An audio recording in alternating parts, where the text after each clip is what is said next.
many parts of the world, an invisible threat grows stronger each day. It doesn't spark headlines, but it silently claims millions of lives each year. A global health crisis hiding in plain sight. It's happening in our homes, our hospitals, and our farms, and yet most people have never heard of it. AMR occurs when bacteria, viruses, fungi, or parasites evolve, making treatments like antibiotics and antivirals ineffective. The medicines we once relied on no longer work. Instead of these germs being destroyed, they survive. And they continue to make people sick, they continue to make animals sick. And so that is when we now say, and this is in simple terms, that you have AMR, antimicrobial resistance. We experience this after overuse of antibiotics, misuse of antibiotics, the abuse of antibiotic, wrong treatment using, for example, antibiotics, use of counterfeit antibiotics, and so on.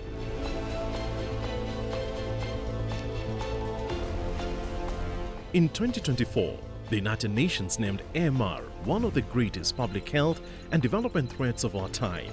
Every year, an estimated 1.3 million people die directly because of it. But the danger doesn't stop there. The economic toll is devastating. By 2030, AMR could cost the global economy up to $3.4 trillion. And as with most global crises, the poorest are hit hardest. The threat of AMR is real, and Kenya, like many other low and middle income country, is facing increasing levels of resistance because of the practices that we see either in the community or in the human health or animal health sector regarding the way people use antimicrobials.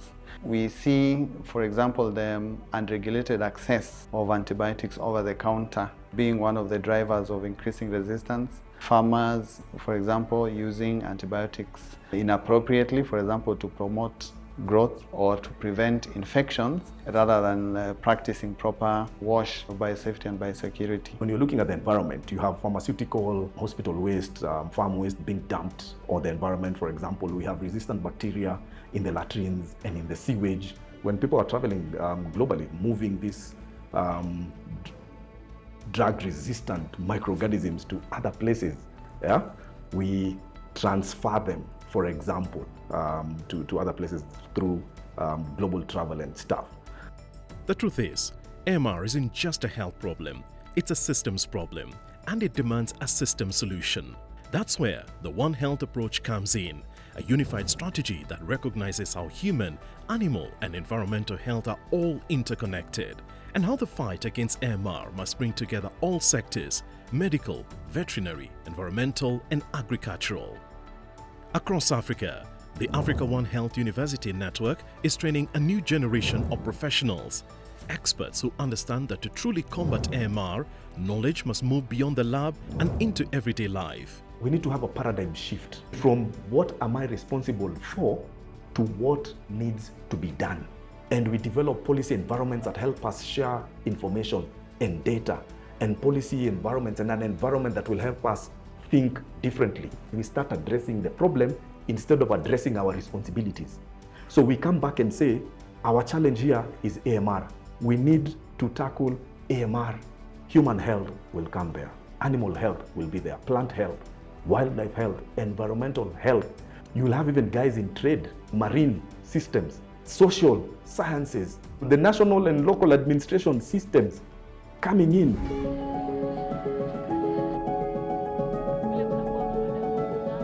Kuna mmoja alikuwa amesema kuna duka ambazo huwa mnanunua tu dawa hizi antibiotics. We are conducting some research on antimicrobial use and antimicrobial resistance. This is where we have members of the community taking photographs of their lived experience around the use of antimicrobials. It's an interesting study where we are using community participatory approach, where the members of community are trained into, speaking about their lived experience through taking photos, and then we have a one-on-one discussion with the photo takers, and later on have a bigger, a wider discussion with the various members of the community who were involved in the photo voice to assess how antimicrobial use and antimicrobial resistance information or knowledge is within the community. Initiatives like Photo Voice are bridging the gap, connecting researchers with real-world communities, but the gap remains wide. Too many people still don't understand the risks, sharing antibiotics, skipping doses, stopping treatment too soon. We're in the process of collecting data right now to understand what's the behavior of communities when it comes to antibiotics. We know very well that here, everyone who has a cold, it's an antibiotic. Anyone who has diarrhea, antibiotic, which is not necessarily good for them. But we now need the evidence that shows that. We need to understand what is their level of understanding, and then that will inform our responses or communications campaign or implementation plans, and not just for us, but for the country and even globally. Sasa labda uniambie kwanza nipate idea juu sina. I don't know what EMR is. Ni kitu ya kuangalia mwili, hizo medicine lazima uende uchekiwe kwanza. Many people do self-diagnosis and they do self-treatment. It's a disadvantage for someone who does not go to seek medical advice. People do not know what AMR is. I don't think if you went to my grandmother and asked her about AMR, she would even understand how it is related to antibiotic use, overuse and misuse. So I think the biggest gap that is in AMR right now is communication. Quite a lot is happening when it comes to AMR, but I think that it's happening at a very high level and that it's not been brought down to the community level for people to understand. It's a little deficient in terms of bringing down all the plans, all the policies at that level to the community level, to the ground level, for people to really understand what we mean by AMR, even for us to even bring in the issue of gender equity and intersectionality.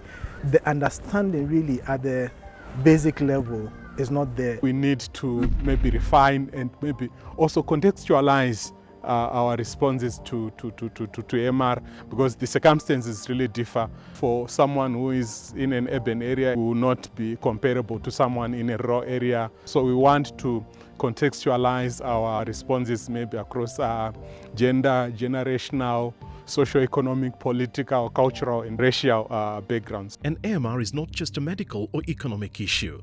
It's a poverty issue, a gender issue. I know many people think that when they hear gender, it's about women and women empowerment. No, it's looking at who's vulnerable. We can look at it from the disaggregation of gender itself, the male, the female, and also children, elderly. And then now we look at other indicators like poverty, access to care, and all that. AMR has been very much treated as a drugs and bugs issue.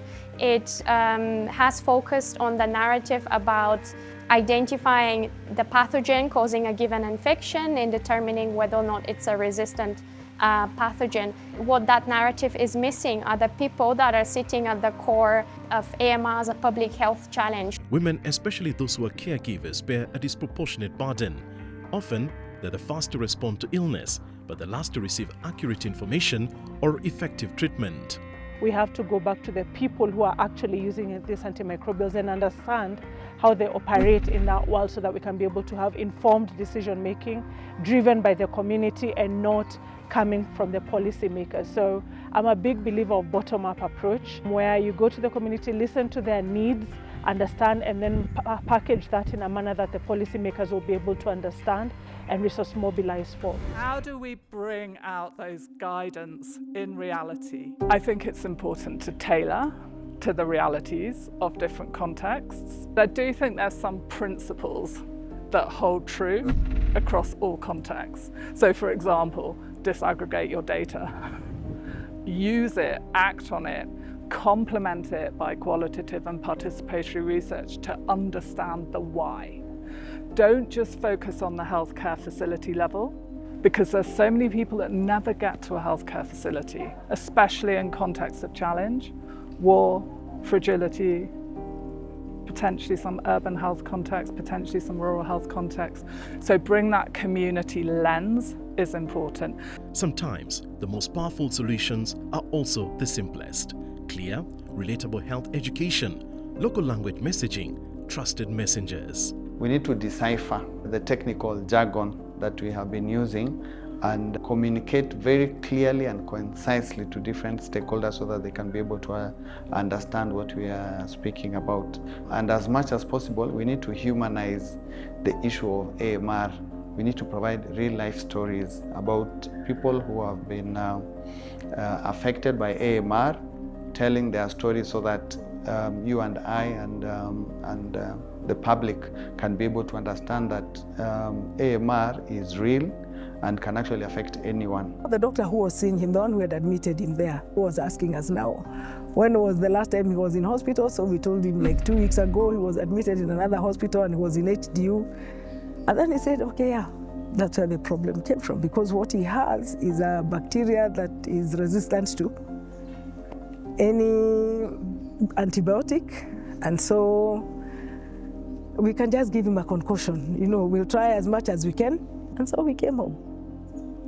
And he continued with treatment for like 2 days he was quite okay, and then the 3rd day now he just started going down. And by like 5 days he passed on. Every day, AMR takes nearly 4,000 lives. Antimicrobial resistance is a slow pandemic, and if you don't address it right now, so we are the sufferers. So it's high time that we change our behaviors, and it does not require a very massive interventions at some points. Just changing our small behaviors in terms of rational using and rational prescribing of medicines can save the world and can save the future. Simple things like hand washing. At every time we have the steps of washing hands before cooking, after visiting the latrine, after changing a child with a diaper, or just after working the farm. So the more you practice good hygiene, the less you will become sick and the less you will need to take antibiotics. If all the treatments we have stop working, and they're only very expensive ones, especially in places like Africa, which we are poor, we won't have access to those expensive antibiotics. The scientists are not producing as many new antibiotics as we need. So we need to preserve the old ones so that they can work when we truly need them. The clock is ticking. We cannot afford to let ignorance widen the fatal divide. That's why journalists and storytellers are stepping in, bringing awareness, accountability, and action through accurate reporting and public engagement. One of the key cogs in implementation of the One Health approach is what we call the 4 C's. Now, the 4 C's relate to collaboration, communication, coordination, and capacity building. Communication now is key. Communication helps us to relay the information and change the mindsets of the community, helping them understand their actions and how they contribute to antimicrobial resistance and what they can be able to do. Secondly, it also helps us break down myths and miscommunications. And if you can be able to use channels that different people can be able to access, whether it is social media, X, Facebook, mass media, and so forth, I think those are the channels that we need to now break down the technical information to simple, clear messaging and disseminate this information through these channels. This isn't just a battle for scientists. It's a fight for all of us, and the only way forward is together, because AMR isn't just about microbes. It's about people. It's about the right to know, the right to live. We need to remember that every voice counts and every action matters. Governments need to act boldly. Bold policies, bold actions to stem this AMR challenge. And community members need to stay informed. And the youth then must become champions against AMR. We still have time, but only if we act now.